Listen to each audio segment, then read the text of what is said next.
Monsieur François Kiner, bonjour. Vous représentez le groupe Platex 3D Prod.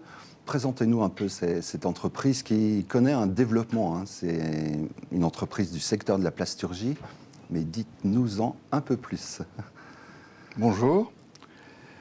Eh bien, 3D Prod et Platex, effectivement, forment un groupe.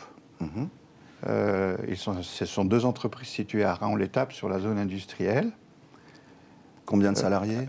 Salariés un peu moins de 50 personnes actuellement. Elle se développe bien. Elle innove? Elle innove beaucoup, puisque sur l'activité 3D Prod, nous avons développé une activité un peu originale.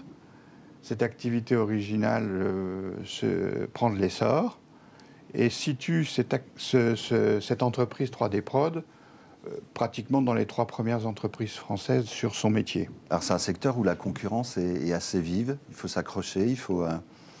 La concurrence est vive, mais surtout, je dirais que l'originalité des outils que nous avons mis en place nous permet de braver cette concurrence de façon très... Et c'est quoi ces outils, rapidement, en 2 mots, si on ne trahit pas de secret? Non. Nous avons investi dans des machines de très grande capacité. Par exemple, nous sommes capables de fabriquer un prototype de tableau de bord et 2 seules machines en France actuellement sont capables de fabriquer ce genre de choses. Alors les machines, c'est bien, les hommes, c'est mieux peut-être? Alors vous avez tout à fait raison. Vous avez tout à fait raison. Une entreprise, c'est avant tout des hommes. Voilà.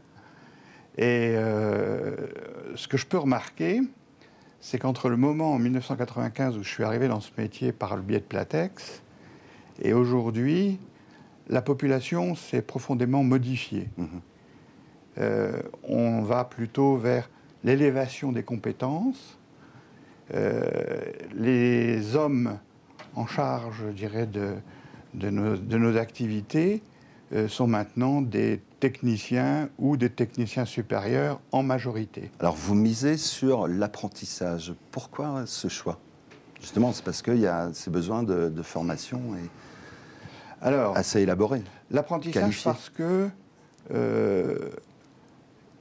on recherche des gens, je dirais, à potentiel, des gens capables d'apprendre à apprendre. Et il est évident que les apprentis... Belle formule. Sont des gens qui ont choisi, effectivement, le métier dans lequel ils voudraient travailler et, évidemment, ont une motivation qui est un peu différente de ceux qui, effectivement, ne savent pas très bien ce qu'ils veulent faire.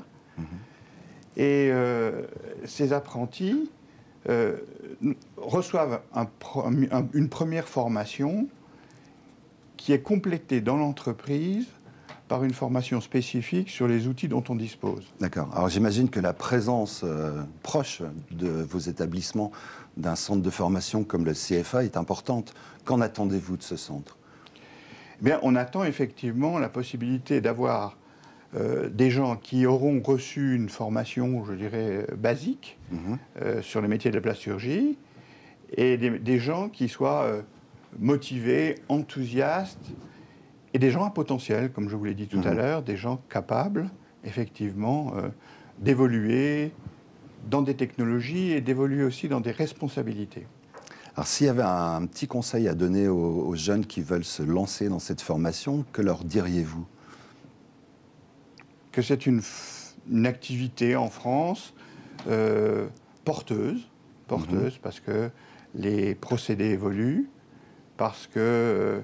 je dirais, les fabrications de pièces plastiques sont loin d'être abandonnées et au contraire se développent beaucoup. Beaucoup de produits, par exemple, qui étaient fabriqués initialement en métal, migrent vers le plastique. Donc en fait, c'est une activité certainement qui va évoluer. Elle évoluera moins vite qu'elle n'a évolué dans le passé, mais elle continuera à progresser. Donc il y a de l'avenir dans la plasturgie. Monsieur François Kiner, merci. Merci.